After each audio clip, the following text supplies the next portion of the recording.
everybody's career path is different. But I think the one thing Dan and I have learned is, and I don't know that it's advice, but the one thing we learned is don't go away. I think that's really important no matter what career, no matter what you're doing. Don't go away. Stick it out. That, I think, has happened for a lot of people, and it certainly happened for me. Summer Tree was in 1968, I think. And yes, there were jobs along the way, but the next big thing was an early frost in 1985. It's a long, and we moved to California because nothing was happening for us in the theater. And we had to start all over again. And we got jobs on series because we had an agent, and luckily he got us jobs so we could support ourselves. But the first big thing that happened for us was in 1985. So doing the math, which I can't do in the top of my head. Anyway, from 1968 to 1985 is a long time.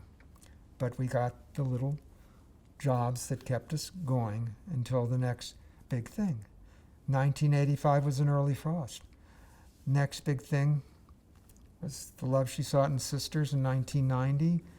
Nothing came after an early frost. I think the only thing we got offered was a biopic of the Liberace story, and we fired our agent and said, we can write other things than just gay people. And we were up for things, and he said, well, they don't think you can write women. Well, what was our next job? Sisters for 6 seasons. So you have to go up against that kind of thinking. Oh, you can't write women. What kind of shit is that? Excuse me. Nonsense is that.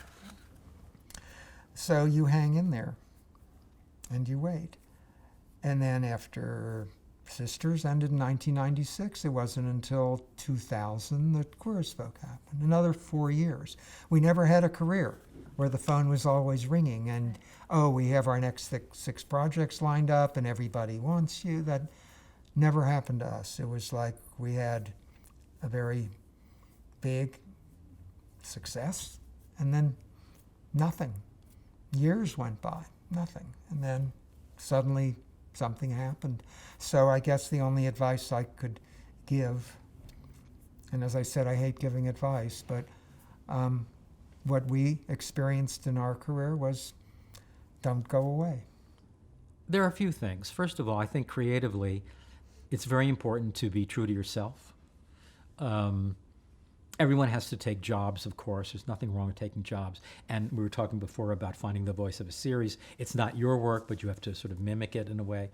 But I think that to be a true writer, you have to sort of find your inner voice and be true to that. Also, I think to be as kind as you can to people. That's what I've tried to be as a showrunner and a producer. And the benefits are always there to be kind. It's much more difficult to be cruel than it is to be kind.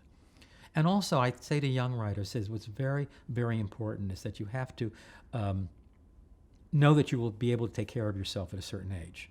When you're young, and I speak from experience, you always think, oh, there's always going to be a job. I'm always going to get a job writing. And then it dries up. There's ageism in our industry and in this world, in this country. And I know so many people who are not prepared for that. And they reach the age of 50 or 60, and they're not going to be comfortable. You know, they're going to struggle their whole life. They're going to take little jobs. And it can be very miserable. So you have to know, you have to be very smart about the money that you earn so that it takes care of you when you get older. And I think that is a great, great comfort to people to know that they, no matter what happens to them, they do not have to worry about money. And I'm not talking about millions and millions of dollars. I'm talking about just enough that you know that you're comfortable, you can live a good life, because fame and success, money comes and goes, and you have to know that you have to have your feet on the ground, and you live I call it the joys of every day, whatever it is, that whether it's seeing a favorite movie or taking a bath or reading the New York Times in the garden with your cup of coffee, whatever it is, that's what life is all about. And you have to know that you're comfortable and not worrying and stressing.